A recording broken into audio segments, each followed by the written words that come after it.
Good morning. Good morning mga kabady. Update lang natin itong ating mga tanim.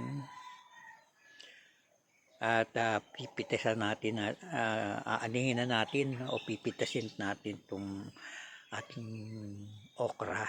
Meron tayong 3 okra na kukunin. Update lang natin.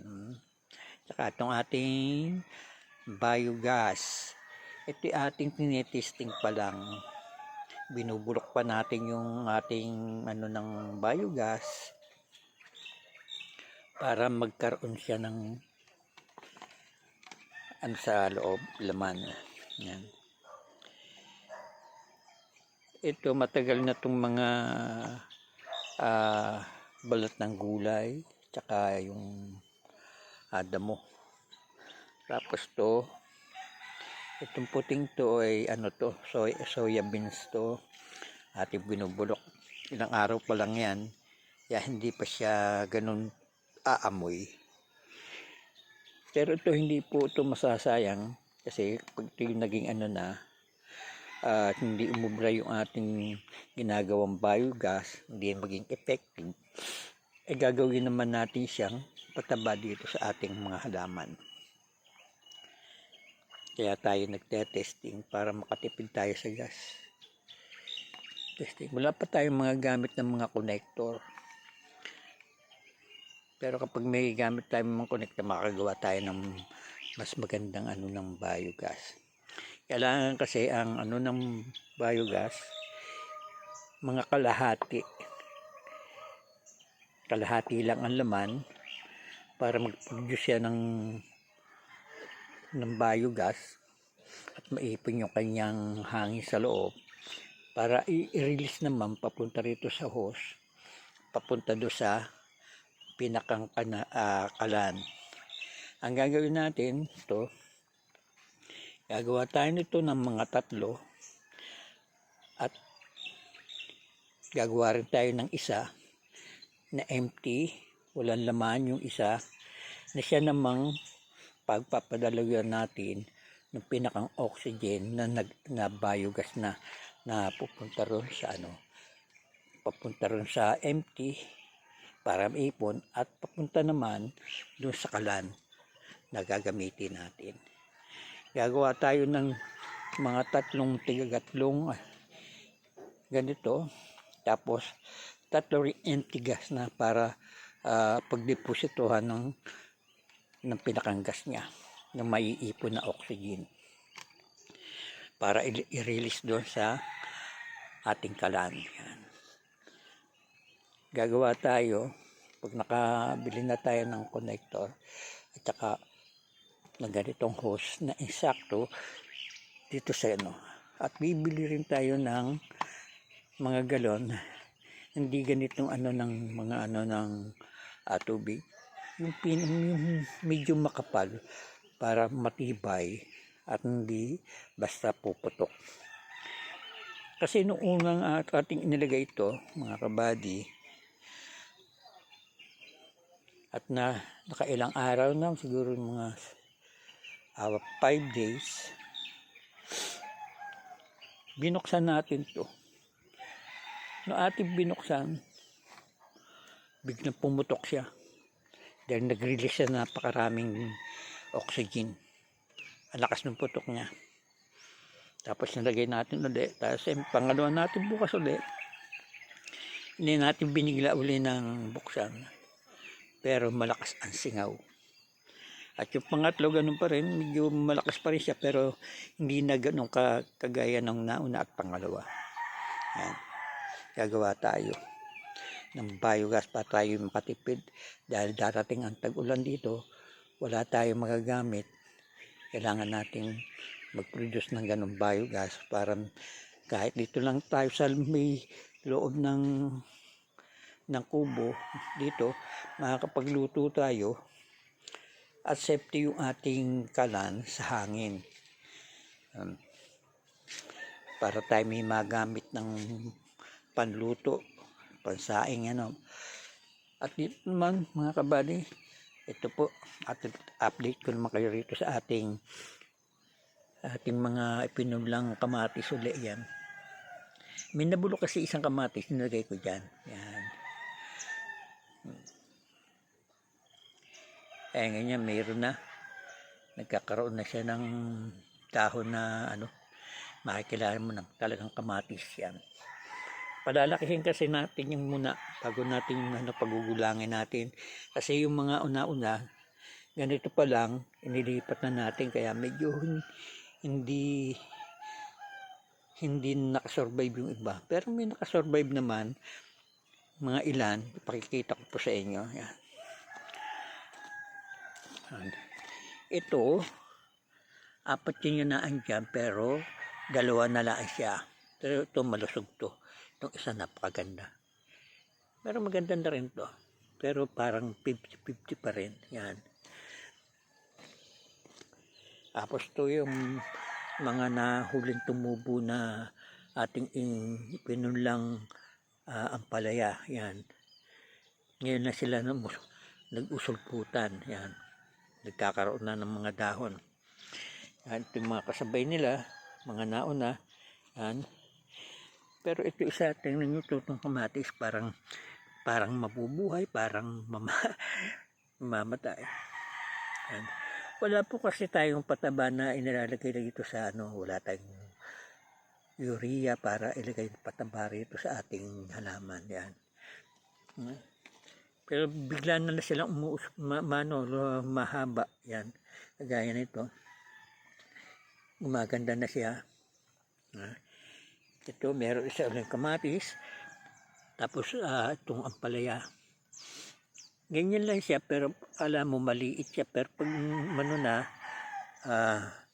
nagdiretso na yung kanyang usbong pataas, gumaganda na yan. At ito naman yung ating okra. Pipitasan na po natin yan. Tatanggalin na natin yan. Anihin na natin yan, 3. Kahit medyo maliit pa yung iba. Ayan. Tingnan natin itong mga palaya. Ayan. Ayan, rin nyo. Ito yung palaya. Ayan, mga naunang naitanim. Mahaba na. Ayan. Lampas na ng kalahati. Malapit na siya doon sa pinakang ng balag. Yan. Ayan na. Dandangkal na lang. 3, 2. Ayan. Ito yung pangalawang okra na ating tatanggalin mamaya. Pakikita ko sa inyo. Pipitasin natin. Tapos yung ating malunggay. Dragon fruit. Ito pong to nasa baba. Ito paano natin para may gulay natin. Pero tatanggalin natin to. Ayan. Ito na rin. Mahaba na rin siya. Diretso na siya. Nagdalawang na siya, sanga. Kasi naputol siya. Ang dulo niya. Parang may kumain. Tapos ngayon, ayan na siya. Ito yung medyo yan, nahuli-huli na yan.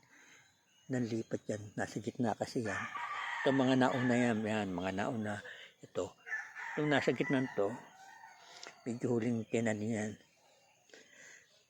Kasi hindi nasabay dito sa mga nauna. Ito, parang mabubuhay, parang hindi rin. Malago na yung ating nauna na malunggay. Nagkakaroon na siya ng bulaklak. Ayan, may bulaklak na siya. Ito yung pangatlo nating aanihin. Yan. Tatanggalin natin yan. Sakso natin sa toyo suka.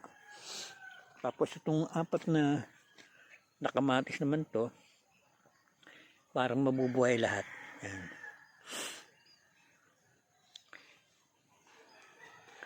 Tapos ito rin yung isang okra. Yan. Medyo maganda na siya. Ito hindi natin malaman kung ano to .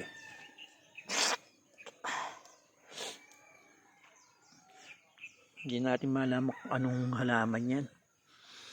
Pero ito yung setaw na nadali ng kambing. Pangit. Ang ginawa ko, naglagay uli ako ng dalawang dalawang binhi ng ating setaw. Dito di pa siya tumutubo, napalalim yata yung ating pagkakalagay, pero itong dalawa umusbong na yan. Saka dun isa, yan umusbong na. Yun doon sa dulo, hindi pa. Nilagyan uli natin to para hindi dumami yung ating setaw. Yan. Saka yun na andun, setaw. Tapos yung dalawang parang may basaron, ayan naman yung ating lemongrass o tanlad. Yan. Ito yung isa sa mga nauna ring mga ampalaya. Yan, mahaba na rin siya. Tinatanggal ko po yung mga naunang dahon na ampalaya para mag-focus ang ampalaya sa paghaba niya. Yan. At ito yung sa naman setaw natin na siya ang humaba, na binakbakan naman ng mga lintik na langgam, kaya pumangit ng ganyan, walang dahon, pinagtatanggal ko. Yan. Pero siya ito, mayroong mga dahon na. Yan. At pinutol ko na yung iba. Pinutol ko yung ibang, yan, yung dulo niya, pinutol ko para mag-usbong siya, dumami. Ito ating puputulin din to. Paanohin lang natin itong dahon na to, palalakihin muna natin at puputulin na natin para magsanga ulit siya. Ito, nagkaroon na siya ng sanga. Ayan yung pinaganuhan ng itong mga langgam. Wala po tayo insecticide na ginagamit. Nakita lang natin yung ating pamatay lamok sa loob ng bahay. Tinisting natin, hindi naman naapektuhan yung kanyang puno dahil hindi naman siya mainit yung ating insecticide, namatay yung langgam. Yan. Ito yung ating dragon fruit, yun nauna, malaki na siya. Sayang nga lang, tinanggal natin yung dalawa rito para nagtampong usbong. Pero ito yan, muusbong na. Yan, ito no. Meron pa ni bago itong dalawa. Parang uusbong. Yun dito. Yan. Muusbong na pero parang natatagalan. Parang nagtampo. Ating malunggay. Meron ng bulaklak yan. Sa susunod na mga araw, mga linggo, meron na tayo siguro maaani rito mga pailan-ilan kasi po na ating mga gulay.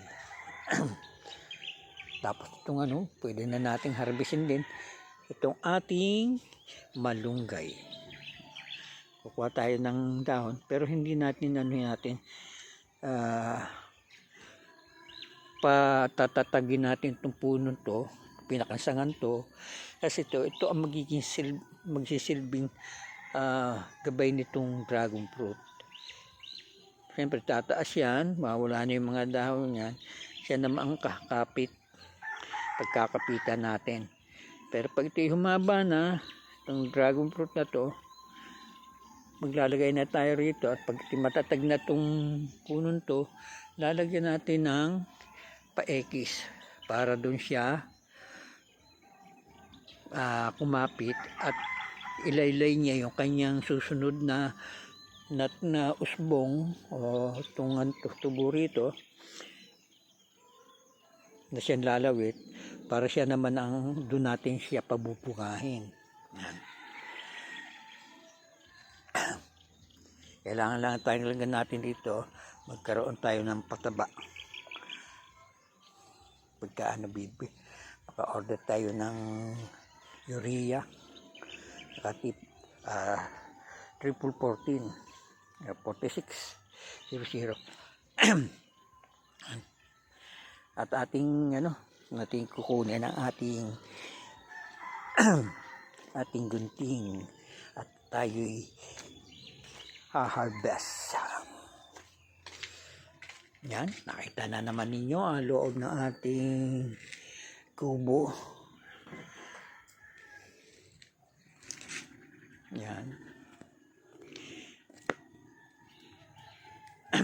Hindi pa ito tayo makapagpahaba ng ating video, mga kabady, kasi medyo hindi pa tayo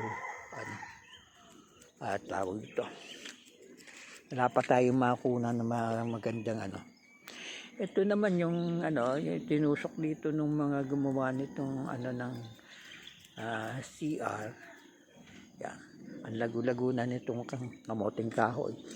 Yung dulo niya pinutol ko na kasi rin sa kuryente.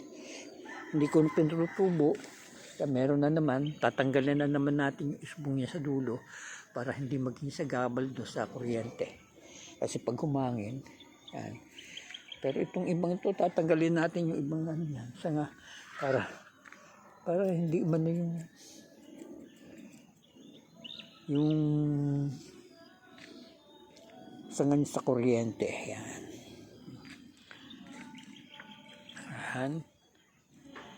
Yan ating yan yung ating yung siniguelas. Dami rin bunga. Pero yung siniguelas kasi yan, dapuin ng yan puntahan ng mga insekto yan. Kaya dapat yan mapatay para hindi. Ayan yung isa, tumubo na rin siya. Yun doon sa isang lang hindi pa tumutubo, yung dalawa. Dito meron siya rin, meron din siya rito. Yan na natin tong ating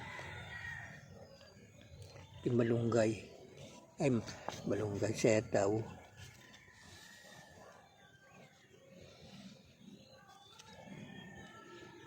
Ayaw, matigas ang ulo.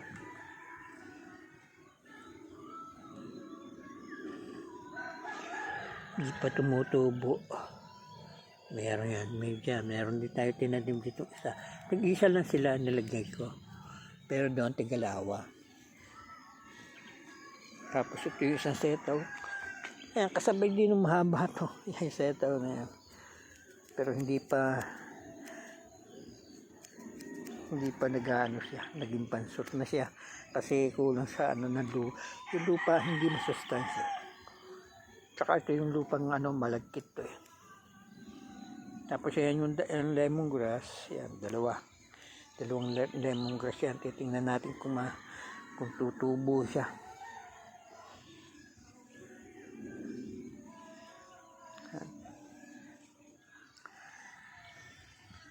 Tapos yung manggang yan, ang daming bulaklak niyan. Pero may mga bunga na yan. Yung manggang yan. Yan. Nagpapahaba lang tayo ng video para medyo umabot tayo ng 20 minutes. Yan. Hindi na natin ito i-edit. Hindi pa tayo marunong mag-edit. Hindi tayo marunong kumuha pa ng thumbnail. Yan mga kabady, puputulin na natin yan.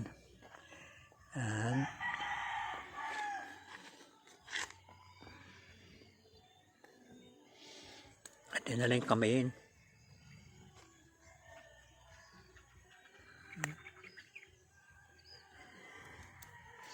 Hindi pala kaya.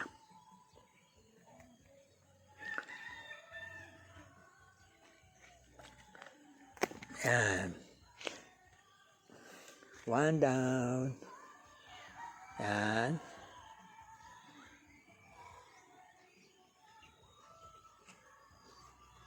Meron na tayong isang okra. Ito. Yan. Yan.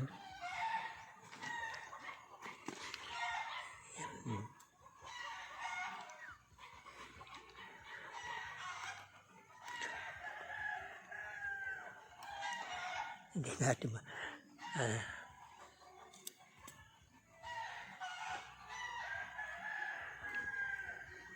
hindi natin makuna ng maayos.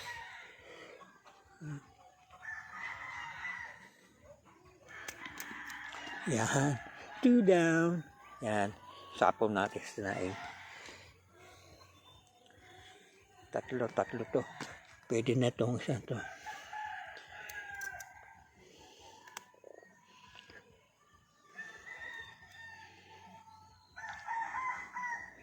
Mga lentik na langgam na to, nandito na naman.